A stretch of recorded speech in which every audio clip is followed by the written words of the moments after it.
নমস্কার বন্ধুরা, কিচেন অপশনটাই চ্যানেলে আপনাদের স্বাগত। আমি আজকে করে দেখাবো সাদামাটাভাবে ডাঁটা শাকের রেসিপি। ভিডিওটি দেখতে থাকুন, আশা করি ভালো লাগবে। আমি এখানে শাকগুলোকে কেটে নিয়েছি আর নিয়েছি কালো জিরে, শুকনো লঙ্কা, 2 কোয়া রসুন এবং কয়েকটা চেরা কাঁচা লঙ্কা। শাকের নাম আমি ডাঁটা শাকই জানি, অন্য কি কোনো নাম আছে আমাকে অবশ্যই জানাবেন।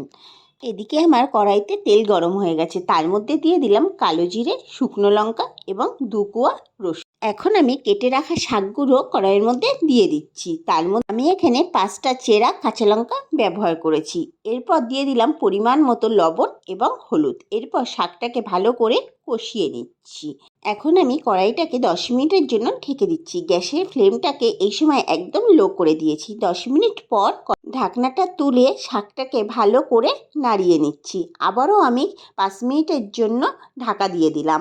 এই সময়ও গ্যাসের ফ্লেমটাকে একদমই লো রেখেছি। এরপর ঢাকনাটা তুলে আবারও আমি ভালো করে নাড়িয়ে নিলাম। আপনারা চাইলে এখানে চিনি ব্যবহার করতে পারেন, কিন্তু আমি এখানে ব্যবহার করিনি। এরপর কড়াই থেকে নামিয়ে নেব। তৈরি হয়ে গেল আমার ডাঁটা শাক ভাজার রেসিপি।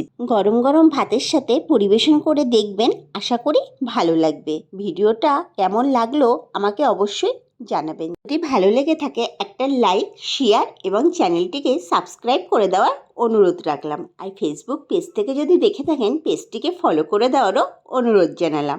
দেখা হচ্ছে পরের একটি ভিডিওতে।